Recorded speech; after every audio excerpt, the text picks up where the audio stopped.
Aloha and welcome to the Here in Hawaii podcast, presented by Hawaii State Federal Credit Union. Aloha and welcome to the show. Like a lot of people on Oahu, I grew up loving waffle dogs from KC Drive-In. Unlike a lot of people on Oahu, I eventually developed a fear of waffle dogs because I couldn't wait for them to cool down and I kept burning the roof of my mouth, but that just goes to show you what an onolicious treat it was. KC Drive-In was one of our iconic mom and pop restaurants, and hearts were broken all over the island when they closed in 2005. Thankfully, Dayton Asato, third generation owner of KC Drive-In, is still making waffle dogs at different events around the island. Today, he's hanging out with us to share his family story. I'm the third generation of KC Drive-In. My grandmother and grandfather bought the business in 1934. And we're not the original owners. The original owners are two Hawaiʻi guys named Knapp and Christensen. And that's why it's K-N-A-P-P and Christensen, so it's KC. And after my grandfather bought it for, I think it was $350. And in 1934, $350 was like millions, right? It's the Great Depression, a hard time for everybody. So one of them, like Mr. Knapp, he was in real estate, I believe, and Mr. Christensen was a banker guy. So they really weren't like restaurateurs, yeah. So they sold it to my grandfather, who was actually like he was working at the hotel, and then he would actually do pig scraps. So in the early days, they would collect scraps from the restaurants and then take them to the pig farm, and the pigs would eat them. And then part of the bonus of doing that was that you'd probably get good prices on pig, to serve at your restaurants or to sell to people. So yeah, that's back in the 30s. Was your grandfather in like the restaurant industry back then at the hotel? That's a good question, because I never asked what was he doing at the hotel. I only knew that he was at the hotel, and I never knew how Mr. Knapp and Mr. Christensen met him.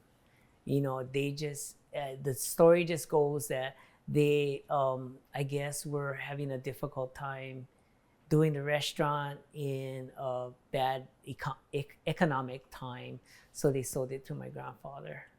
Yeah.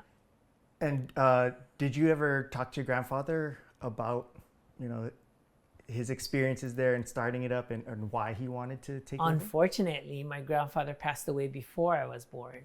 So he passed away when just before my brother was born. So probably around 1960. Yeah. So I never got to meet him. My grandmother, she lived a long life, so I got to meet with her and work with her. And she had 4 children. Five children. Sorry, 5 children. And so my father is the number 4 of 5. Did you get to hear from your grandmother or other family members any stories about your grandfather? Yeah, the stories I mostly heard is that he was a very generous guy and always willing to help people, very hardworking. But he knew how to play too, because he was a golfer too. So, it seemed like he had a decent balance, but in restaurant, decent balance is not like everybody else, because restaurant is working 12 or more hours a day and almost every day. So just finding the time. It's a lot different now, because you still work long hours, but the formula for restaurants is to find good people to help you. And it's hard to find good people, but when you do, then you can have like a long, successful career. So when he first took over KC Drive-In, what kind of restaurant was it, and did he do anything different, or did he just carry it on? And seems like he carried it on. The KC Waffle Dog was already there. And so it dates back to probably 1929. So even though we've been doing it for 89 years, it's Waffle Dogs have been here for over 90.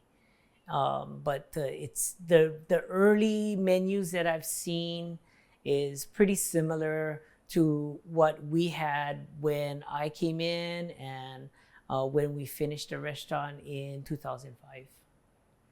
So was Knapp and Christensen the first ones to create and introduce waffle dogs?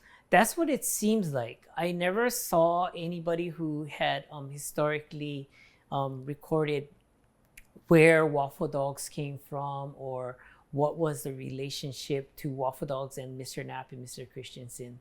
So I think they, brought it in, or maybe it was their idea, because I don't know of anybody else who had it. What are your memories of when you first you said you started working in there as a teenager, right? Yeah. So did you just was it that, what kind of work did you do, and did you have to make the waffle dogs yourself, or did you have to work up to getting to that level? So when I first started, my father was the night manager at KC Drive-In in Waikiki. It was right by Alawai. It was Alawai and Kalakaua were the cross streets. And so he told me, let's go in. And this was when I was in elementary school. And so I thought, oh, what am I going to do, right? So he just had me wash dishes. At the time, we were a small dining room, and we had car service. So like you see in the 50s, a lot of drive-ins are car service with trays. Sonic still has it, so similar to Sonic Drive-In. And so he told me, just wash dishes. So, and it was extremely busy, nonstop busy, and there was there was very little takeout plates because most of the people were either car service or dining room, which all use washable plates and cups. So full sink full of dishes, no dishwasher. So just by hand, everything by hand. And then once you finish that load, here comes another. It's like a continuous flow of washing dishes. Is brutal. Yeah, and as an elementary school student, it's like, oh man, I don't want to do this. But it teaches you that what your father does is like, super crazy, right? Because not all of us get to see what our parents do and experience their workflow. And so he would start work at 10 o'clock at night and then finish. By the time he finished, they cleaned up, he took employees home, which was the thing that he would be coming home at like 7, 8 o'clock in the morning. So, and 6 to 7 days a week. So pretty brutal. When you're that age, that young, do you understand the significance of the popularity of this restaurant? Like, you're saying it's so busy, but all you're doing is washing dishes, and your dad's working late hours. Do you understand how significant it is that, wow, this is really popular, what it means to, the community? I don't think I really knew what it means to the community, but I knew it was busy, and I knew that my father worked hard. And so that was the reason that it was good for me to go at that time. And then after that, we had a small restaurant. It's now Don Quixote in Kaheka. On the right side, I think they have like a Korean place, but that used to be KC Snack Shop. And so my auntie said, why don't you come work for me? So Washington intermediate time, I must have been 13.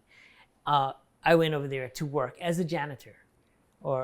So, you talk about where did you start? Did you have to work your way up to make waffle dogs? Yeah, I had to be the janitor.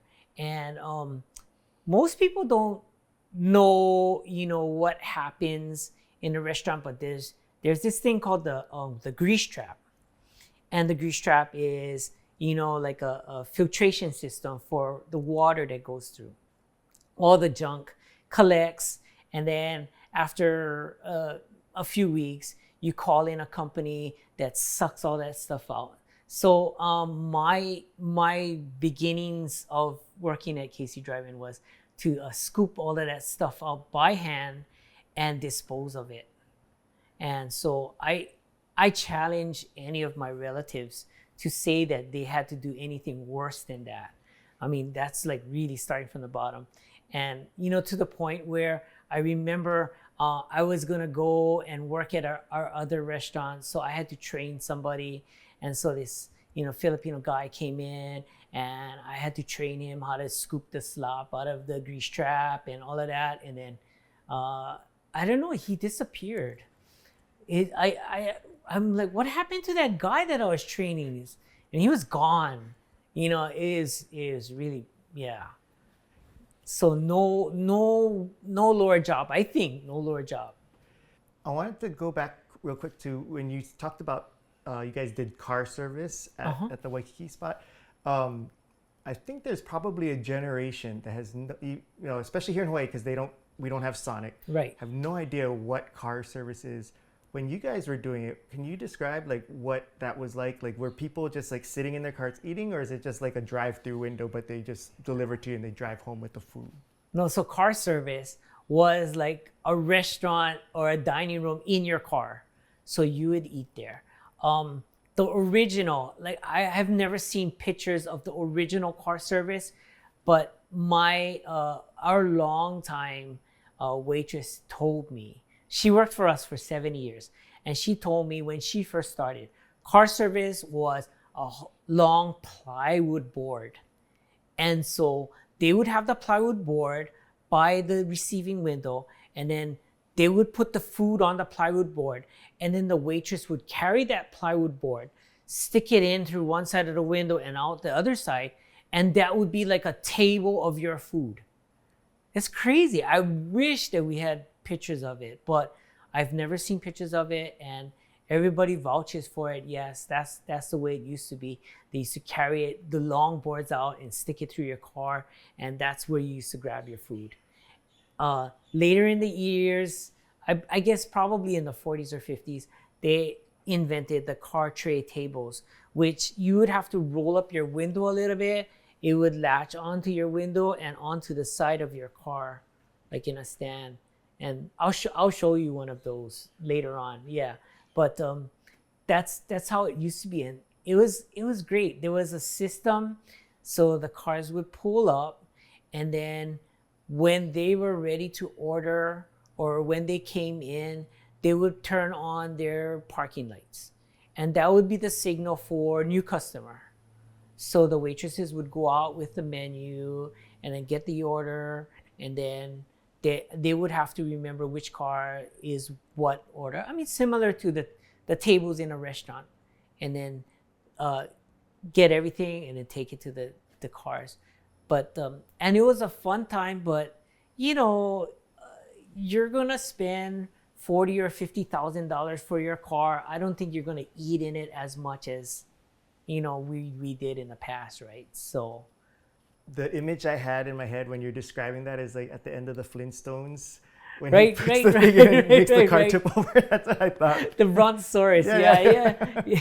Established in 1936, Hawaii State Federal Credit Union is one of Hawaii's largest credit unions with 14 locations across Maui and Oahu. They offer full-service financial solutions to meet your needs, everything from checking and savings to loans, credit cards, and more.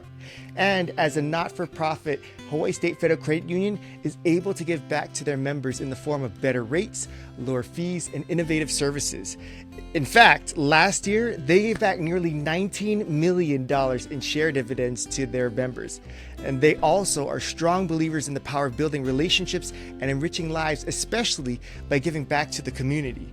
So whether it's through donation drives or by employees giving their time, the team at Hawaii State Federal Credit Union understands that small actions can have a big impact in the lives of others. So if you're looking for a place to bank that's always right by you, then you gotta look no further than Hawaii State Federal Credit Union.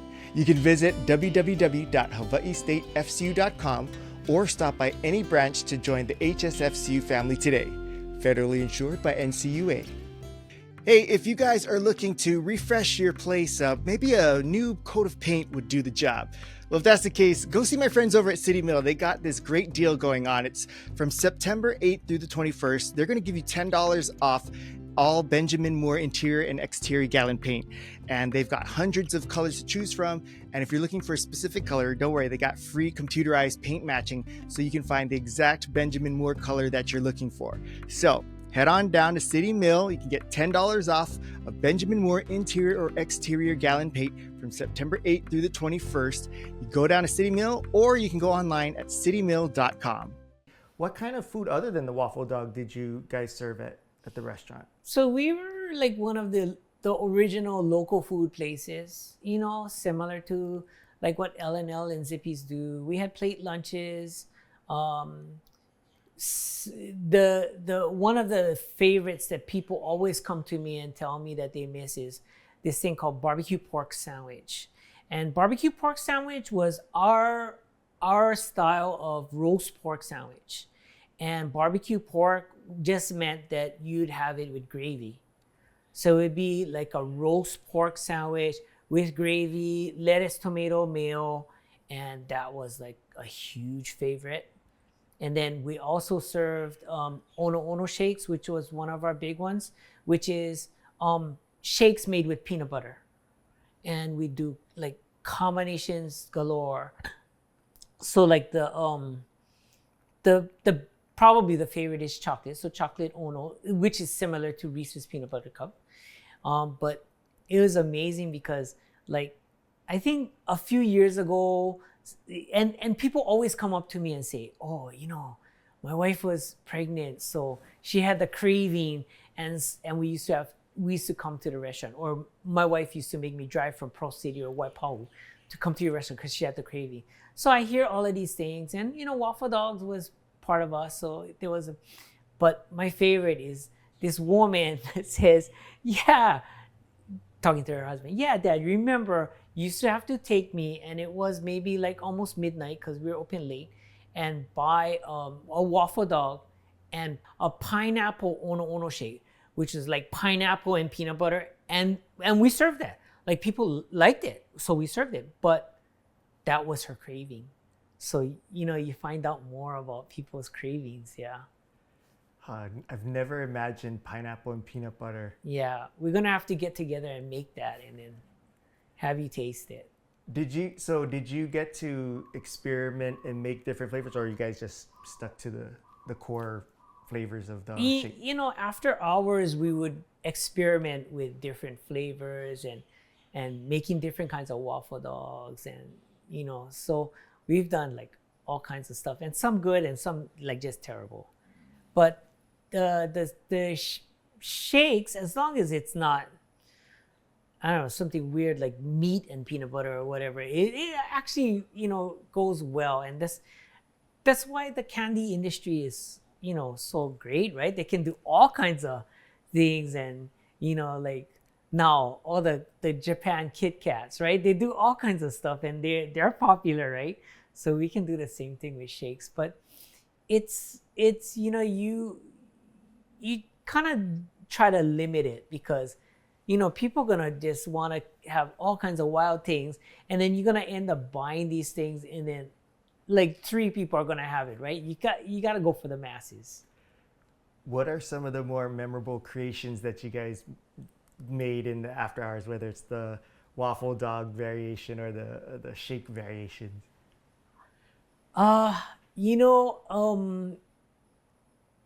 Not too much like weird things to go in the waffle dog. We've tried all kinds of things, but in recent time, my favorite combination with the waffle, not with or with the hot dog, is pastrami. So waffle with pastrami is a good one.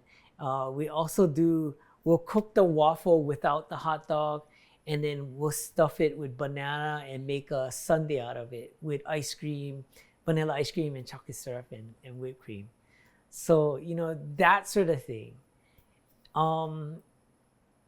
As far as like weird combinations, I guess not too much. That once we tried it, it was so terrible that we didn't, right? So I gotta imagine that you having that access all the time to these things, like you probably just made it all the time for yourself. Is that fair to say?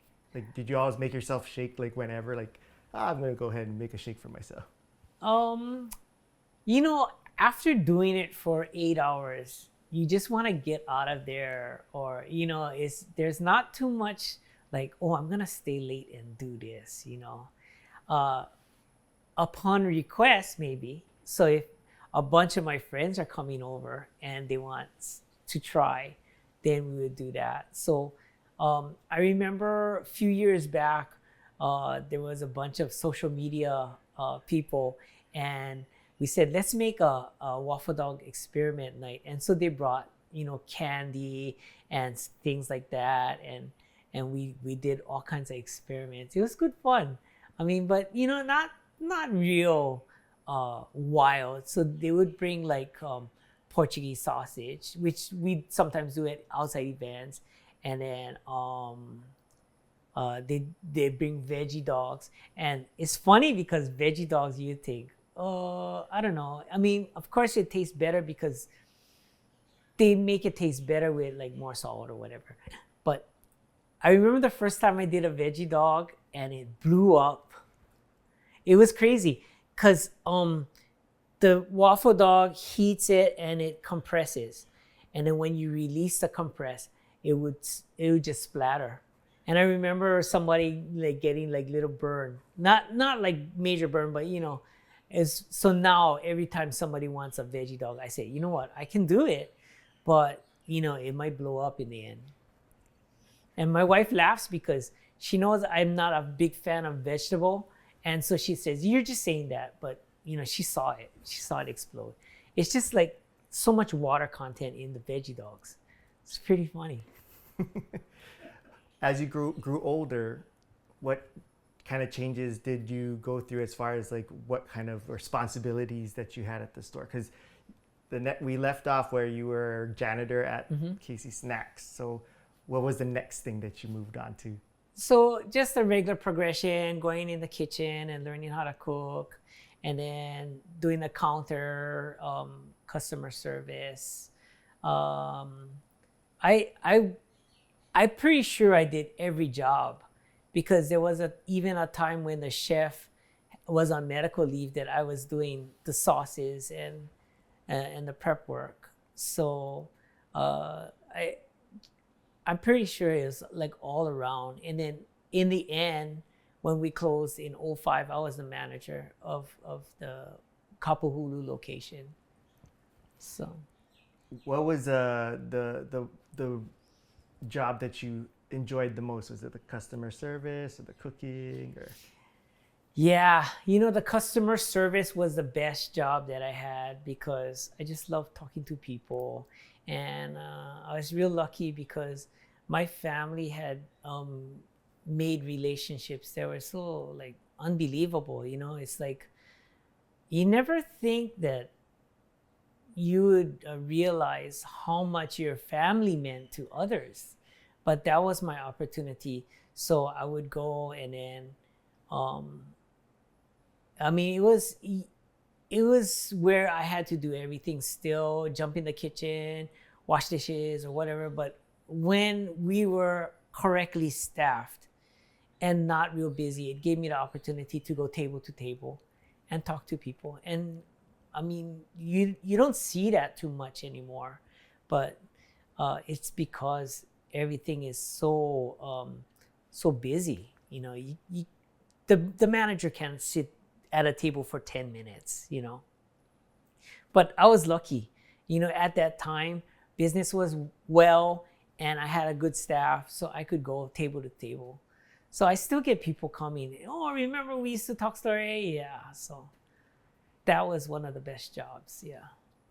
Do you have any memories of special interactions or things that you experienced when you were able to go around and visit with people that you kind of still think about today? Oh yeah, all the time. We have like I've seen where my friends would come in with their newborns, and of course you probably get to see your friends and newborns, but when you work restaurant, you don't get all that opportunity to go to their houses. It's like if they come to you, then you're gonna see them. So that sort of thing. I remember my friend David Ishii, he won the Hawaiian Open, and then that night came to visit in the limo, because that was part of the deal. It's like, okay, you win, and then they have the champions dinner, and then they give you a limo, and the limo can take you wherever you go. And so he came. I'm like, what is this limo? And it was him. I was just shocked. I had known that he had won, but it's like, wow, you came to visit, and we hung out. And then there was bad times too. And another celebrity that I was lucky to meet, Kapena, Kelly Boy de Lima. So it was a slow afternoon, and we were, just kind of cruising in the middle, maybe about 3 o'clock or something. And a guy comes with a mask and goggles and holds us up. And he says, I have a gun. Give me all the money. And so I gave him the money, and then he was gone. My employees, who were crazy, went and followed him, and then the police caught him. And then right after they went to follow him, then Kelly Boy and his family came in, and they said, how come so empty? I said, we just got robbed. And then he says, okay, we'll come back. I said, no, just go sit down. So they had a meal while we were talking to the police. And the employees can tell you all kinds of stories about people coming in, and people are crazy, and you don't want to serve them, but that's, all part of restaurant history. And every restaurant you talk to, they're going to have their special moments like that. I was so worried that you were going to say that they caught him and it turned out it was Kelly Boy. That would have been classic. Where is this going? That would have been classic. Yeah, I couldn't believe, and my employees were like, we're going to follow him. Followed him, and he went up the street to 7-Eleven, and he changed clothes. And then, so when the police got to 7-Eleven, they said, oh yeah, it's that guy because he just changed clothes. So it was fun. Yeah. You're mentioning how things are different now, like in the restaurant experience and stuff from what it was back in the heyday of KC Drive-In. Mm-hmm. What are some things that kind of stick out to you that was so unique and special back then that, we don't see today? Customer relations. Definitely customer relations is what is different now. It would be much, much harder to find somebody to tell you that they go to this place all the time and they know the manager by name, and even what family the manager has, how many kids he has. That was the time where they knew, what you were about and what your life was about. Now it's just people have no time. They're so busy and they want to grab a bite. So drive-through, you see how it exploded. It's like people just want to pick up food and go home and eat it, or eat it on the run, or, there's only a select few that really want to sit down and actually talk story with the people that are serving you, So I think that's the biggest thing that's different from now, from before to now.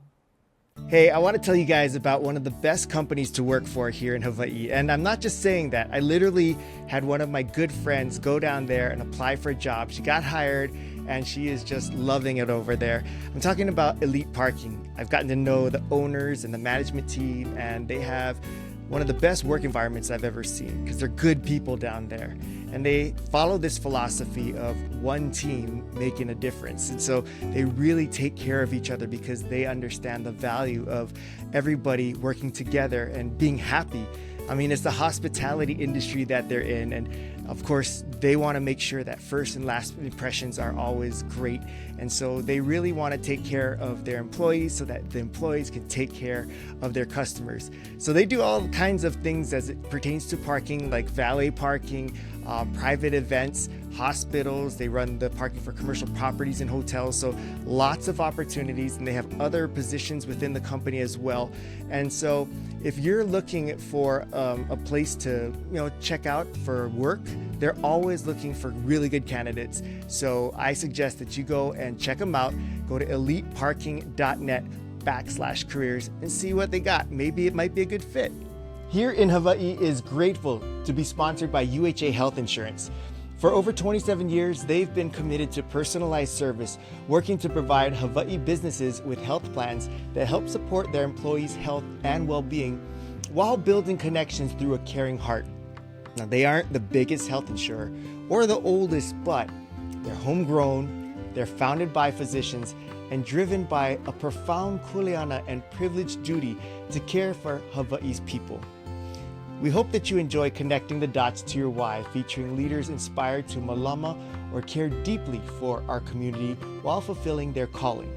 UHA Health Insurance, your local insurer, offering quality medical, drug, and vision plans to Hawaii employers. Join them at uhahealth.com/HIH. It seemed like there was like this certain point in time when all of our favorite iconic places, like your guys' restaurants, just started to close down, and people were just commenting like, hey, all of our places are going. How did that make you, like, you being on the other side, being the business, like, how is that for you, and what was your perspective on I guess that this shift of all of our favorite local spots are just kind of going one by one? Yeah, so the perspective from me being on that side to now is that, it's just inevitable for the people and how the times are. Like I said, people are just so busy. It's hard for them to think about just, sitting down and relaxing. And then on the other side, it's hard for restaurants to make it because the sign of the times is to get people in and get people out, so it's not going to be driven by that sort of relationship with your customer base. If you do that, you're going to have some sort of setup that is, maybe you own the land and the building, so you don't have to pay the mortgage on it, or it's something is going to have to be either so cheap or charge so much and people accept it. And so unfortunately, people are gonna turn to social media and making their relationships on Facebook and Twitter, and not like the sit down family style restaurant that we used to have. Yeah, so I give it to all of these family style restaurants that are still in the game. They have to work super hard on doing that. And then you're gonna notice is there's no way for them to not charge more. So, if you go to, like one of the sort of what started off as family style restaurants, it's gonna be expensive. And the generation doesn't always accept that. They would rather pay, $20 a plate and go to someplace nicer or whatever. The KC Waffle Dog logo is so iconic. Is there a story behind that? Anything that you could share with us about the history of that little mascot guy? My father actually invented this mascot. It's been changed over the years with like graphic artist help. But the original Mr. Waffle Dog was invented from my father. And so, and it's funny that my father would have been the one to do it, because he's kind of, he was always kind of a behind the scenes, not like real, not a lot of PR work.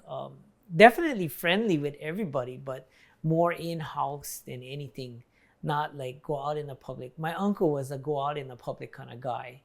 So my uncle would, he would be doing, appearances and a lot of PR stuff. Did you guys ever make a full like mascot costume that people had to fit in and Yeah. We, so part 2 of this interview will be you wearing our mascot uniform, and we'll take you out on the streets of Waikiki or something. That would be fun. So you still have it? Yeah. It's pretty old and decrepit, but yeah, we'll spray some Lysol and we'll be good. I'll just wear a mask underneath, maybe. Yeah. It'll be. I mean, I stopped doing that because the mascot was getting old, and I didn't want to subject anybody to being in there. But I remember one of my last events that I did we did a movie night at an elementary school, and they had a walk-in at the cafeteria. So we put the suit in the walk-in because it's so hot. And then so we'd freeze it in the walk-in, and then we'd get somebody to go in for like 15, 20 minutes and then put it back in. Yeah. They would, when you refrigerate things, there's not as much smell in stuff. So it was good fun. Where do you go to find a KC Waffle Dog costume? Oh, the costume was made in, I think it was made in the 70s. My auntie used to do a lot of the marketing for us. And so she had someone come and make a KC Waffle Dog mascot. Only thing is, like, I guess the person who designed it for this lady who was gonna do appearances for us. And she was like, 5'8" and like 120 pounds or something, like really slim, right? So it's pretty hard to get in for some people. But later on, I actually asked somebody from Manoa Valley Theater to help me open it up a little bit. And so you'll fit in it perfect, Nolan. Yeah. Did you ever work in the costume? I wore it a few times, and it's fun because, like all those people in Disney that go in costumes, they can do whatever because people don't know who they are, act silly. And, it was fun. Yeah. Well, I will take you up on that offer. I will go into that costume. I have seen you in action, and I know you don't need a costume to be silly. So I'm looking forward to that. You're mentioning about, your uncles and aunties and stuff. How much of your family was involved in the whole career of KC Drive-In? So they were all involved. My eldest auntie, Auntie Elsie, Auntie Mildred, Auntie Helen, and then my father, James, and then my Uncle Roy. They all worked in the family business. So that's where it kind of is interesting, because I read a study about family business, and they said like 2 or 3 generations is the max you should take family business. And it kind of holds true because, there was my grandmother and grandfather who started it after they bought it from the Napping Christensen, and then the whole family worked. My father left the business to go seek a life in Los Angeles. So he worked in LA at I believe IBM, and then when my grandfather got sick, then he came back, and then he was back into the family business. So from there, the next generation, every one of the grandchildren, the 3rd generation, got a taste of it, but only, as a part-time employee, or, because there was never like a coercing into, you should take over the family business, and because they knew how hard it was, and they knew that the grandchildren all could aspire to be higher, like how people, they want their kids to be doctors and lawyers. So there was never what is the word I'm looking for? It's like, we want you to take over the business, So I just, even for me, I worked in the business from my early teens, and then I left for the mainland because I didn't think that I would run the business either. And so for 3 years, I was actually a toy store manager in Los Angeles, and then came maybe just following the footsteps of my father, who went away to learn, what it is to be away. And then I came back, and then I went back into the family business and finished out the career. So I'm so curious. It wouldn't make sense for this interview, but I'm so curious about your experience in the toy store, but I'll ask you that later. Yeah, That sounds awesome. Yeah. But yeah, for our family restaurant businesses, it's kind of similar. Like, by the time it hit my generation, only a couple of me and my cousins worked in the business, and and then we closed down. So yeah, you describing that, it feels like very reminiscent of our experience with our family. For restaurant families, it just seems to be the way. I think not until very recently there was more of a like forcing your kids to go on a different path, and that just all comes from how hard you worked in there, and you see other people's kids in what you think greener on the other side, more successful. So with your family, I understand, like, it wasn't just KC Drive-In. There's other businesses that came about from your family. Can you share a little bit about the evolution of the family business? Sure. So with our family, with my grandmother and her siblings, it was all restaurants. So it even more enforced that we would probably be involved in some way with restaurant. My grandmother and our family, we ran KC Drive-In and Wisteria restaurant. Wisteria was a Japanese restaurant in Makiki. And then my grandmother's sister and her family ran the Liki Liki restaurant down in Keamoku. And then her younger sister and her husband ran a place that used to be called KC Snack Shop. And then they turned it into this place called Say's Family Restaurant. That was in Mo'iliili by the flower shop near the Humane Society. And then my uncle, my grandmother's brother, used to be the owner of the coffee shop at the Central YMCA. And so they were all involved in restaurants. So that's kind of what our family knew. Yeah. Are you guys related to the Asato family that does the not ice cream, but the...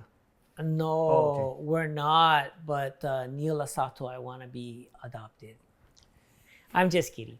We know their family. The Neil, who is the owner of Asato Family Sherbet, his father went to school with my brother at McKinley.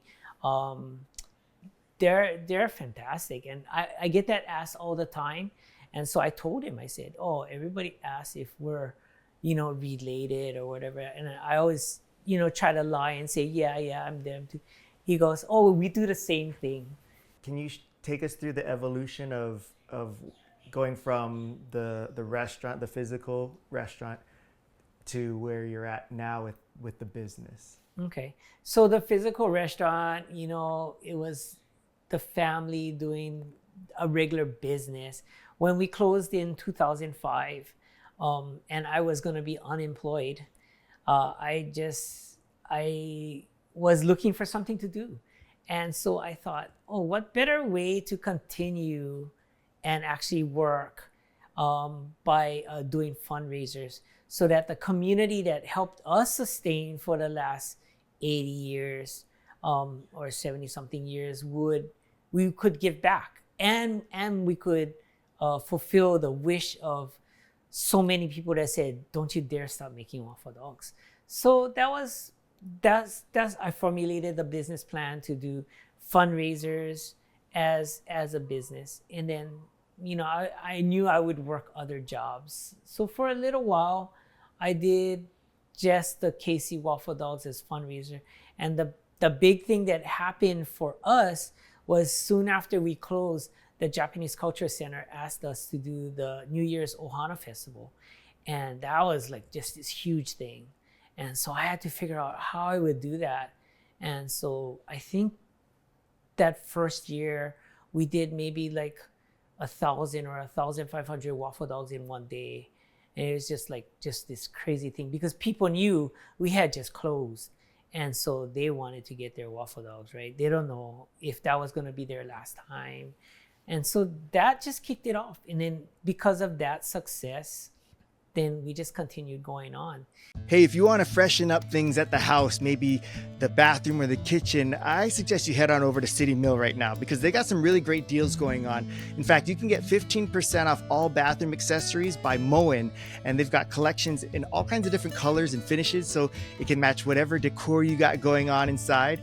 And also, you can take 15% off of all iDesign bathroom and kitchen accessories, like the matching bathroom sets that they have.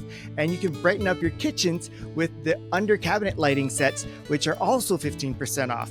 And of course, if you need to clean up some things, like our carpet's always needing to get shampooed, well, they've got the Bissell Big Green Carpet Cleaner, which is available for rent for 24 or 48 hours. So I suggest that you head on over to City Mill or citymill.com if you need a quick refresh of your home. Hey, I wanted to take a quick second to acknowledge and mahalo one of our great sponsors here on the show, and that's Aloha Care. They're a nonprofit health plan, and they've been a really great partner for us in supporting the show. So please support them by going to their website and learning more about them at alohacare.org. All right, now back to the show. So how difficult was it to learn how to, if you have a new employee and they're first starting to learn how to make the waffle dogs? Was it an easy process, or was it a steep learning curve to learn how to make the waffle dogs back in the day? No, making the waffle dogs super easy. I mean, because that's the business plan of my fundraisers. I go to the events and I teach them, and I'm teaching them only about 15 minutes, and then they can make it. So that's not the hard part. Making the batter is another thing. You have to make it a certain way, otherwise it's not going to come out. But the actual making of the waffle dog is very easy. Yeah, we'll do that this afternoon. What's the making of the batter like then? Like when you guys are in the restaurant, was it something that you guys did in-house in the kitchen back there? So originally, before mixers, I think they used to do it by hand. And then mixers came about, and so they would do it in the big mixer, the big bowl mixer. And then for some reason, they felt as though the bowl mixer didn't do it as well as before. So they went back to hand. So you know what a whisk is, right? The handle with the blades or whatever. Yeah, so we would have whisks like this big, and that's how they would.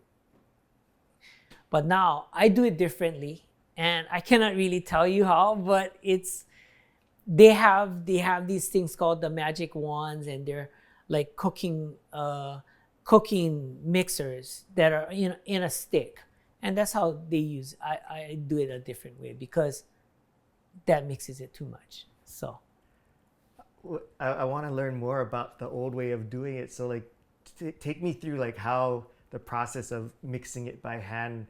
So when they used to do it in a mixing bowl, the mixing bowl was this, and then it would have the electric one. But when they did it by hand, they do it in 5-gallon buckets. So each 5-gallon bucket would yield about 200 waffle dogs. So that's how I still do it the same way, in a 5-gallon bucket. And so they would put in ingredients, and then they would be whisking it and mixing it, and then they'd have to add some more, and then it's to the texture that they're looking for. So yeah. So there was a time when it was very physical to make waffle dog batter, and so they would make one or two a day, and that would be like it.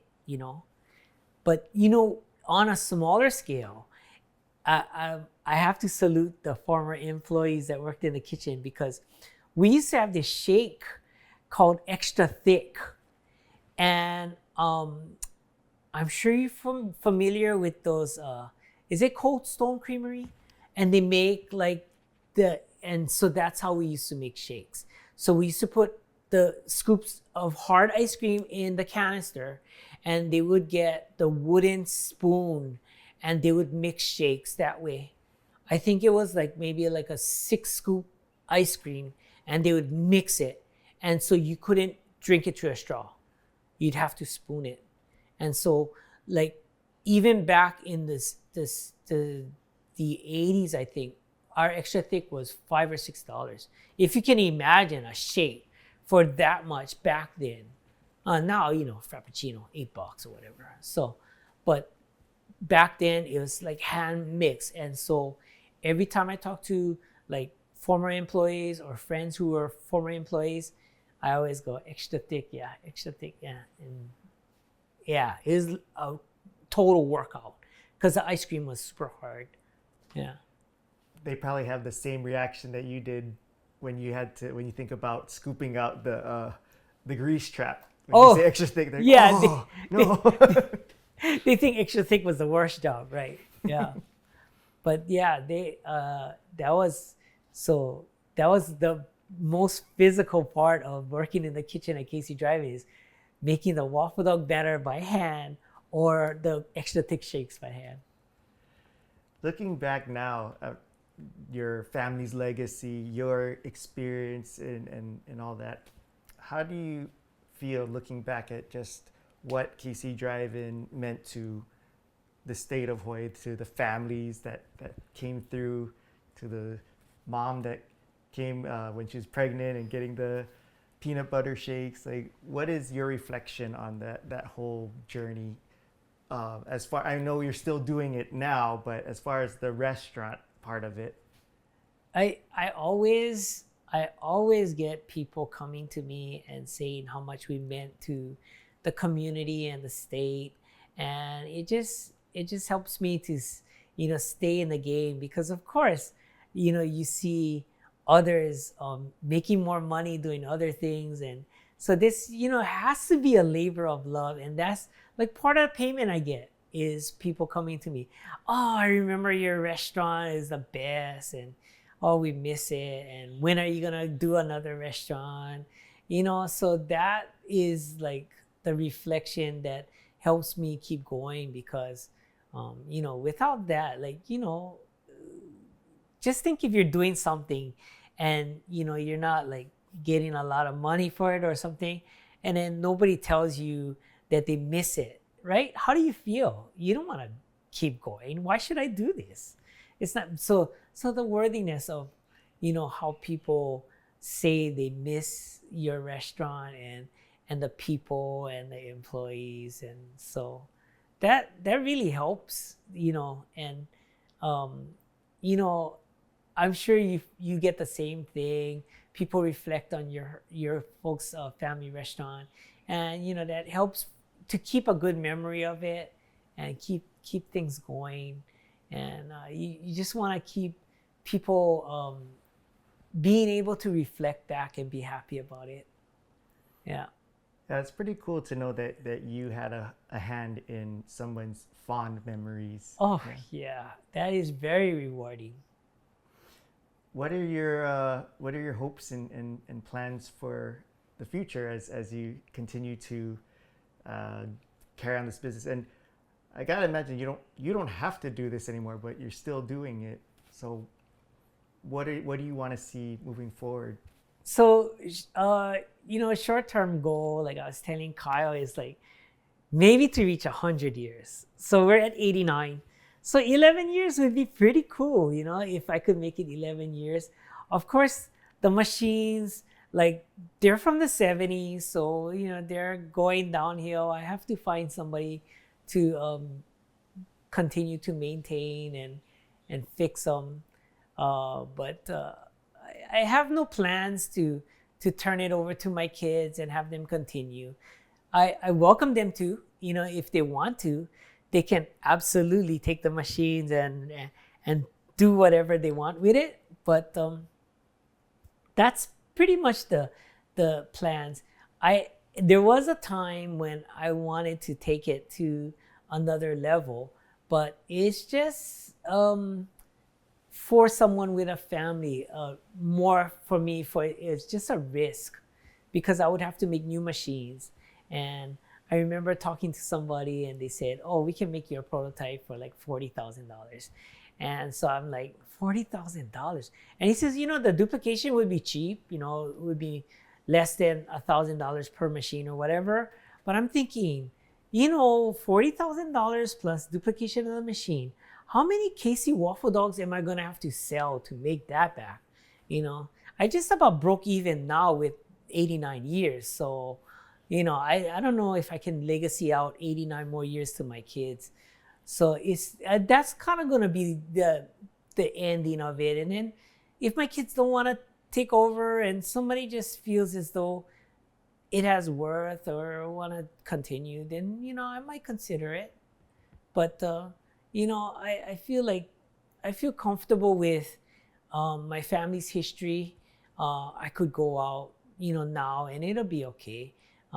People will be sad the same way they're sad with everything else that is near and dear to them that is gone. But, that's how it is, right? That's how life is, right? You have to hope that people can live off the memories. If you go. If you don't, then you keep it going, right? What memories do you live off of? Just like I said, just the customer relationships. Yeah, I think that's the biggest part. And then being able to see my second generation, my son and daughter, be able to talk to people that say, oh, I know your dad's business and your dad's family's business. Or they'll come up and say, oh, I love the waffle dog, And so I think that's really special, And so I think if you can go off of that and people can remember you and people have happy times, then that's pretty huge. Do you have any? I wanted to ask about the employees, because you had mentioned long time ago about your dad used to drive them home. Yeah. After the shift, and then I think you said another one, she worked there for 70 years. Yeah. But I'm just curious about that, like the employee relationship with your family. Oh, okay. Yeah. That's good. So, I guess it was just a normal thing for the manager to drive his employees home, because they would get off of work at I think it was 5:00. No, I take it back. It's 4:00, because we used to close for an hour. So I think we close at 4, and then we'd open at 5. It was very strange, but that's how it was. So I don't think we could ever claim that we were a 24-hour restaurant. I think we were a 23-hour or a 22-hour restaurant or something. And then my dad would take them home. And it was funny because after that, when I was the night manager at the Kapuhulu restaurant, I used to take people home too. And then I got into trouble because I got a speeding ticket taking them home. And then they said, no more taking people home. So that was the end of our legacy of taking our employees home. And then for the long time, we had so many long-time employees, but the longest employee was Mildred Yoshida, and she started her career with my family as being my father's babysitter. And so she actually boarded, I believe, boarded with my grandmother and grandfather and took care of the kids while they were growing up so my father is born in 37, so in the late 30s. And so after the kids had grown up a little bit, then she came to work for the restaurant. So she worked, I think she did like babysitting and restaurant at one time too. But she wanted, after we closed our Waikiki location, we opened up Kapahulu, and then she came over to help us make the transition.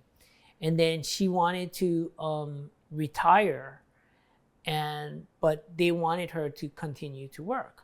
So she was like the night manager. And when I came back from the mainland in '88, then she goes, oh no, now I'm gonna retire. I'm like, no, you should just stay on, She was already like in her 70s, I think, or something. So I kept her on, and then she worked until we closed in '05. So yeah, she had 70 something years with us. And yeah, she was fantastic. But that's like, I'm sure there's a bunch of people that worked over 30 years, and it was in a tribute to my father and his siblings and my grandmother. They took care of their employees. I think, maybe they didn't pay them good, but they were nice to them or something. Yeah, sometimes it's not about the money, it's about how you feel, and if you feel like it's a place that you want to do that. You like to go to work. Yeah. Anything that we didn't talk about that you would want to share, or any other memories that kind of stand out to you that we didn't go over? Where have people had KC Waffle Dogs? Oh. That is like, maybe people don't know, right? So the places that I've made KC Waffle Dogs, of course, on Oahu, did Maui County Fair years ago. Last year did Kauai Bone Dance. Did Los Angeles at a film studio for my friend. Did Las Vegas at I think they call it Pure Aloha. It's like a festival. And at my friend's restaurant, Island Sushi. And then did Japan. Japan I did 4 times. My friend's wife is alaka'i for Kelly Reichel. So their halal sponsored a few festivals that I did up there. And that was fun. Yeah. And then they actually had a KC Waffle Dog little small snack shop for a summer just to try out in Koshigoe, along the Green Line. So that was fun, like a beach town. Yeah. That's pretty incredible that this little food item has taken you around the world and introduced you to so many different people and families. Just this one little thing, huh? It is. It's pretty awesome. And not too many people can say they have something that their family has been making for 89 years. It's a pretty long time, and so it's fun. I think the biggest part is just hoping that I am perpetuating the way I never get feedback from my family saying, oh, you're doing an awesome job or whatever. But I mean, if it still goes and people still ask, people still call me and say, we want to do a fundraiser, or we want to feature it in the shop, or do a pop-up, then I know it's okay some way, right? So yeah, I mean, but I hope that it's pleasing, people. That, I think that is my lifelong mission right now. You do something and you make people happy, or you help people, that's how it gotta be, right? I gotta imagine that the Waffle Dog is like one of the few connections that some generations have to their childhood and stuff, so that you keeping this going keeps them still connected to their fond memories, because so many of us have memories of things that we can no longer either go to or experience or enjoy. So you keeping it going is keeping that legacy alive for others who've enjoyed it for, generations. Right. So, I do the Waffle Dogs at Hawaii's Favorite Kitchens. It's next to Rainbow Drive-In in Kapuhulu. And that was what the creator of that business wanted to do, is to perpetuate things that people don't have and they enjoy. And I think that was like, wow, it feels like it was like 6 or 7 years already we've been there. And then my friend Laverne, who used to be at Ohana Hale, the on Ward, she's gonna open a small shop in Mo'iliili, and she'll be doing waffle dogs and the Ono shakes. So yeah, so I'll get her to do a Nolan style pineapple Ono shake. Extra thick, yeah. So I don't know if I don't know if she'd want to do the extra thick, but yeah, I'll show her one of these days. And yeah, you got to get a smooth spoon, otherwise you get all splinters in your hand.